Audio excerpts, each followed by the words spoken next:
मात्र गोटे कप सुजी गोटे 2 चामच तेल यूज करी एभली रसुआ मिठा 15 मिनिट भितर रेडी करें। बेसी किसी जिनस दरकार नहीं आउ छाणीबा पई भी पड़बनी। सुजी आउ 3-4टा जिनस को लेकिन आम तैयारी करछंती। आउ एठी आपण देखिकी जानि पारुथबे एटा केते स्पंजी और केते नरम हेकी तैयारी हेची।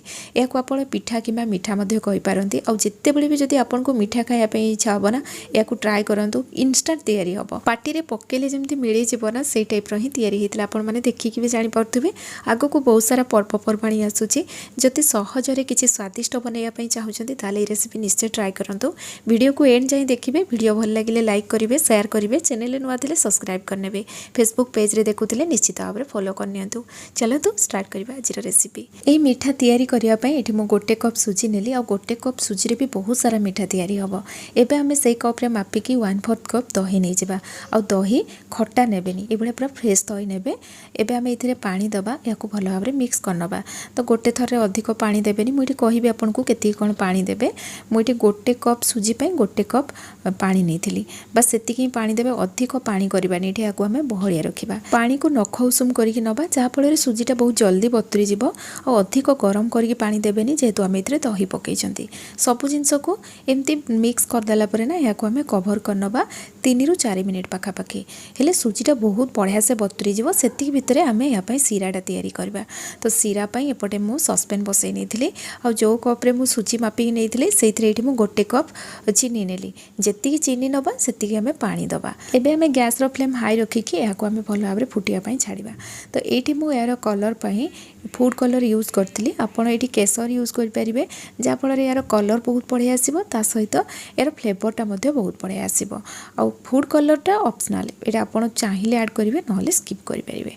तो याको हाई फ्लेम रे किस समय फुटेला पर देखंतु एटा भल भाव रे फुटी गलानी। आमे एबे सीरा को चेक करनबा। तो एटा मु हाथ रे टिके चेक कली, पूरा पानी पानी टाइप रो अछि देखंतु। याको आमे सेते पर्यंत फुटेबा जे पर्यंत हाथ को एटा टिके चिपचिप न लागि जी, माने तेल जेमति लागे हाथ को बस सेई टाइप रो लागिबो। सेति पर्यंत याको आमे फुटेबा। आ किछि समय फुटेला पर एठी आपण मानकु देखेली एटा हाथ को चिपचिप लागुतला। आ तेल धरले जेमति साइन आसे ना बस सेई टाइप रो लागुतला। तो मु गैस रो फ्लेम बंद करिके अल्प टिके गुजराती गुंड इतरे पकेली। जदि गोटा गुजराती पकेबे ना आपण प्रथम रू पकई देथिबे। तो हमर एठी सीरा रेडी हे गला। एपटे आमे सुजी को बतरेकी रखिथिले देखंतु एटा बहुत बढ़िया से बतरी जाईची। पूर्व अपेक्षा एटा आउ भी बहलिया हे जाईची, सुजी फुली जाईची। एबे आमे गोटे ग्राइंडर जार नबा। आ ए सुजी रो बैटर टाको इथरे ऐड करिकी याको ग्राइंडिंग करिकी नै आसीबा। पानी बिल्कुल भी दबानी। आ सुजीटा ग्राइंडिंग कला परे ना आपण देखिबे एटा माने पूरा अठाळिया टाइप रो हे जीवो, पूरा बहलिया हेकी देखंतु ए भलिया टेक्सचरटा तार रहिबो। एठी हमर सुजी रो बैटरटा रेडी हे गला। आ पानी अधिक बिल्कुल भी देबेनी। मु एठी बहलिया दही नहीं से मु गोटे कप पानी नेली। बाय चांस जदि आपणकर दही रे पानी अंश अधिक रही जाउची आपणकर पानीटा एठी कमेई देबे। आ गोटे 2 चामच पानी कम करके देबे।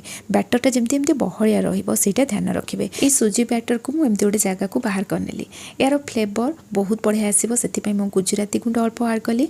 यार फ्लेवर सहित तार टेस्ट बहुत बढ़िया आसीबो। सेति मु इथरे गोटे चामच गुआ घियो नेली। जेहेतु मीठा जिनसटा तैयारी करचंती सेति इथरे मु अल्प लूण पकेली। आ सब जिनस को भल भाव में मिक्स करनबा। तो ये आमर बैटर रेडी हो गला। ये मीठा किंबा पिठा बहुत भल भाव में फुलिबो, एकदम नरम आउ स्पंजी होकी तैयारी हबो। सेति मुझे इनो यूज करछि। आमर छोट पाउच आसे इनो पैकेट गुड़ा सेइथ्रु देखंतु मुझे हाफ यूज करछि। आ आपण माने चामच रे भी देखि पारथिबे 1/4 चामच जेमति हबो एटा इनो। तो आपण इनो जगह रे ना एटी सोडा भी नहीं पारिबे, खाइबा सोडाटा। तो खाइबा सोडा जदि नेबे 2 पिंच खाइबा सोडा नेबे, ताठो अधिक नेबेनी। इनो दे सारला परे मु अल्प टिके पानी पकेइकी गोटे डायरेक्शन रे याको भल भाव में मिक्स करनेली। तो ये आपण मैंने देखिले आमर बैटरटा रेडी हो गला। आउ याको आमे इंस्टेंट तैयारी करबा। आउ लेट करबानी। एपटे आपण तावा गरम कर नैथिबे, सेपटे इनो पकेइकी ए सुजी को भल भाव में मिक्स करनेबे। एठी मु आपे पैन नैची। आउ याको भल भाव में गरम कर नैथिली। एबे आमे इथरे तेल दबा। आउ तेल अधिक बिल्कुल भी दरकार नै। एमती अल्प तेल रे बहुत बढ़िया से तैयारी हबो। प्रथमे मु एठी कोन कली तावा को हाई फ्लेम रे गरम कर नैथिली। गैस रो फ्लेम हाई थिबो आमे बैटर पकेइबा। बैटर पकई सारला परे गैस रो फ्लेम लो करके याको आमे कवर करनबा। जदि हाई फ्लेम रे पकेइबा कोन हबो ए जो पिठाटा ना बहुत जल्दी तैयारी हबो। बैटर पको पको देखिबे एटा फुलिबा आरंभ हो जिवो।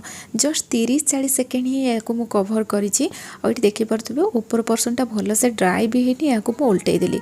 आ उल्टेई सारला परे गैस रो फ्लेम हाई करके आ 20 ରୁ 30 सेकेंड याको एमती सेकी देली।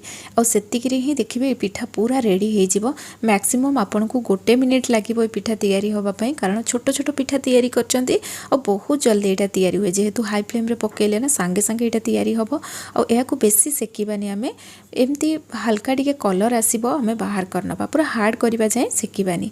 एपटे सीरा को मु गरम कर नेथिले सीरा गरम थिबो और एमती गरम गरम पिठा इथिरे पकेबा पिठा पकु पकु सीरा को एब्जॉर्ब करनिए सेति पे आपण कोन करिवे पिठा पके जस्ट ताकू टिके एपट सेपट करिके बाहर करनेबे आ गोटे जगह को तापरे नेक्स्ट बैच पिठाटा तैयारी करिवे। मु एठी बाहर कर नथिली बोली नेक्स्ट जेतेबेले पिठा तैयारी कली एपटे सीरा को ये पूरा सोक कर नेथिला और सीरा भी कम पड़ी गला आपण टी सीरा अधिक भी तैयारी करथिबे।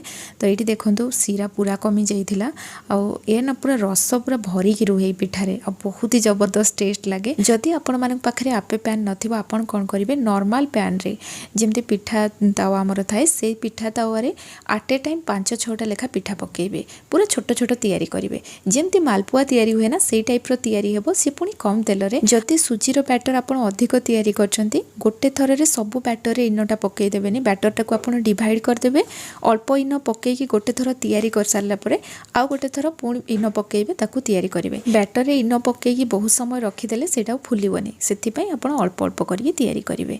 तो आपण माने देखिले केते सहज रे एटा तैयारी हला आ आपण माने मते निश्चय कमेंट रे जणेबे एटा मिठा ना पिठा कोन कहबा जहाँ भी कहतु बहुत बढ़िया तो टेस्ट थिला आपण माने निश्चय ट्राए करिवे।